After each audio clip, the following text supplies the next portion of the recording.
Hey everyone, welcome back to the channel, or welcome to the channel if you're new here. I'm Megan, and this week we are working on my youngest daughter Ryan's quilt.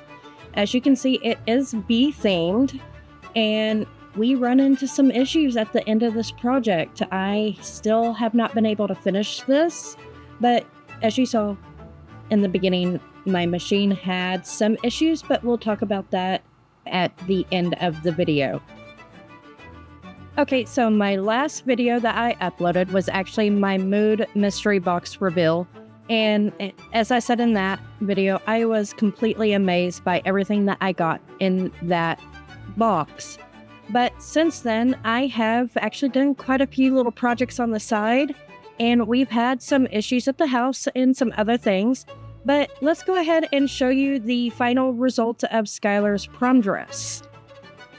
So over the next couple of weeks, I'll be uploading videos on how I did this. I did not video in the process of making this dress. I really wish I had, and I apologize that I did not actually do any video. But as you can see, there is a detachable overskirt that I put onto the dress and pretty much a pencil skirt as the skirt for her dress. But over the next couple of weeks, I will be uploading miniature versions of what I did to make the dress and to alter it so there was more coverage over the bust and things along those lines.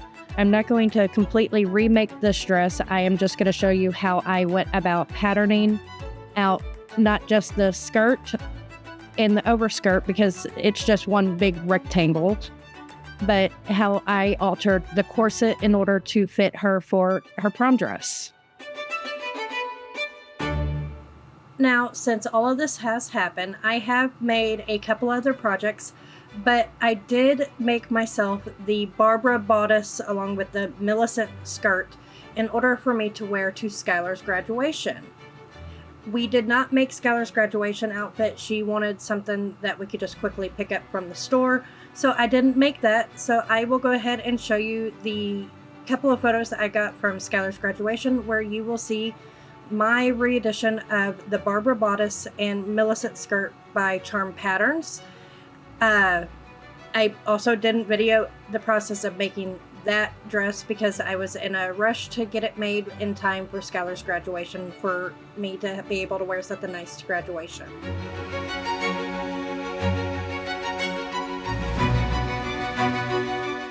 Okay, so some of you know I live in the Dallas area, and you might have seen on the news that we have had some pretty bad storms roll through our area, where we have been drowning in water for the last couple of weeks, and we had a pretty bad storm roll through.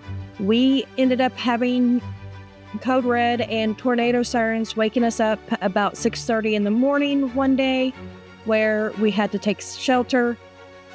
While we were taking shelter, we thought there was a tornado, but we ended up with straight line winds, knocking out power, knocking down our fence, knocking over my peach tree, and things like that. But the biggest thing was our power was knocked out for over 18 hours, and we ended up losing all of the food in our fridge. We were having to work in the rain to try and get our fence back up, at least temporarily, to keep my dog from getting out and running away.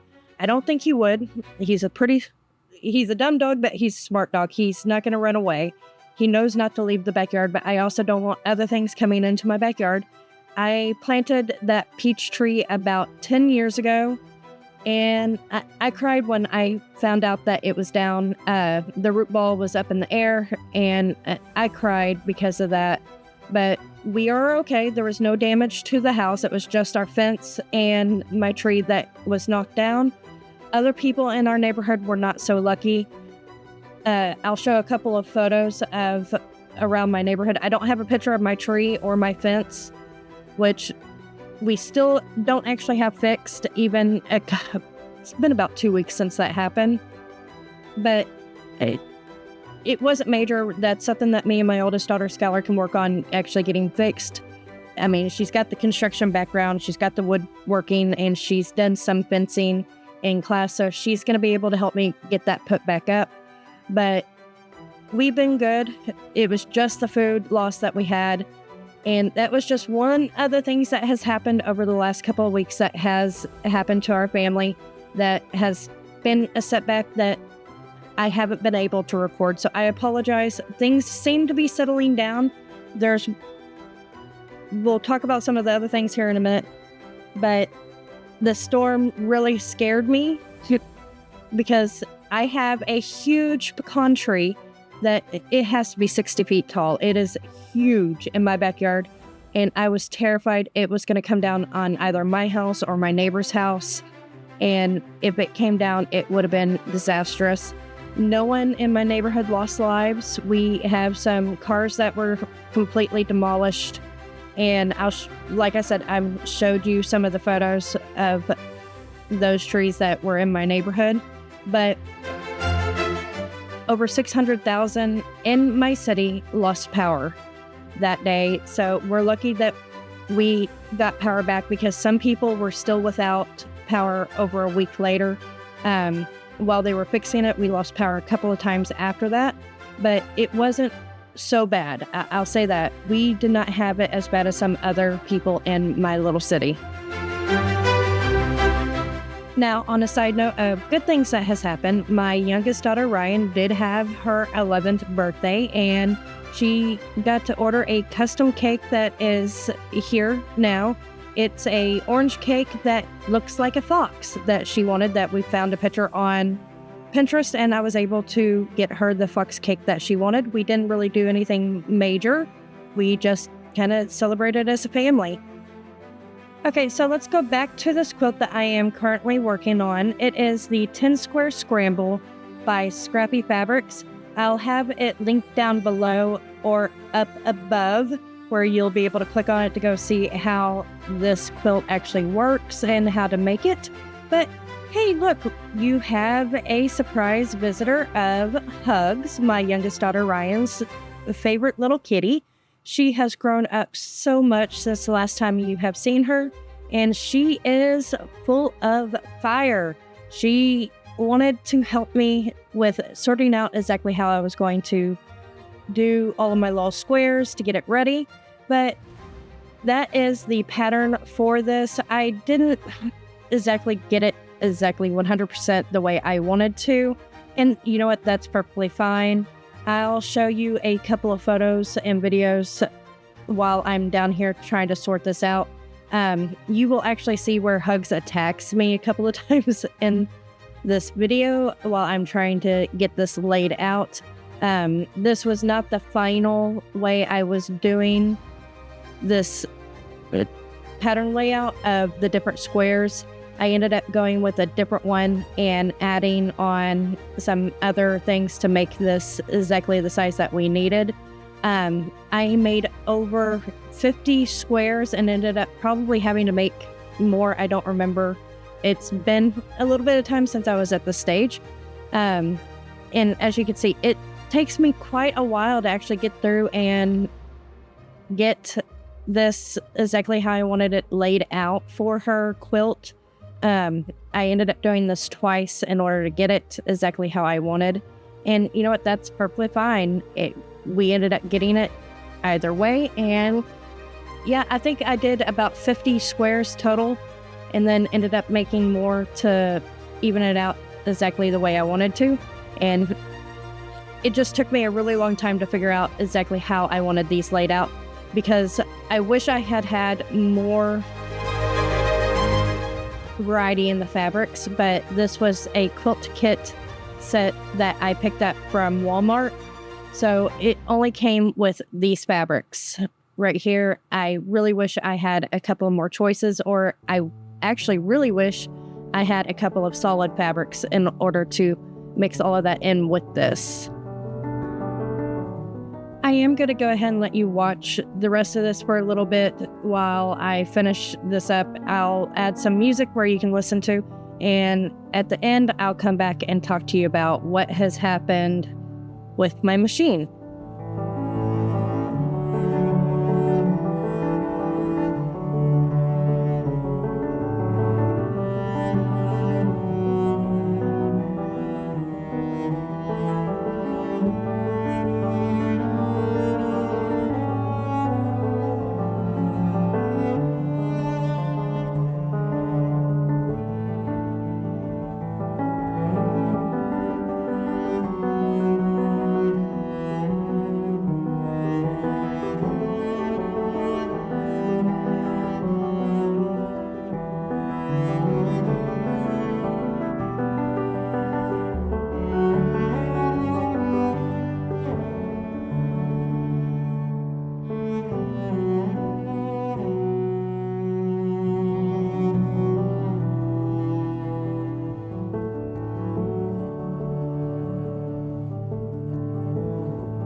Okay, so let's talk about my machine. As I was getting ready to start doing the end-to-end embroidery on this for the quilting, the actual quilting part, I had done 1 and maybe 3/4 of a block pattern of the quilting, paused it, ran to the store, came back within 15 minutes, and the machine wouldn't turn on. I didn't turn it off. I had left it on just where I could come back and hit the go button, but there was no power. I couldn't do anything, and I sat down and cried. And that's where you see me at the end of this video, actually trying to get my machine actually on. I couldn't get it on, and I cried because I have loved this machine for the last year and couple of months. I bought it February of last year, and it wouldn't turn on. So I did go ahead and head back over to Rock and Bobbin in Rockwall, Texas, to have it looked at and serviced because it's due for a service, and I just $150 just to have it serviced and looked at.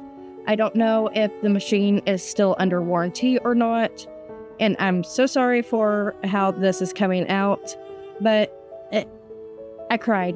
I cried so hard because I can't get it on. So we'll see what happens from here. I'll see y'all guys here soon. Bye.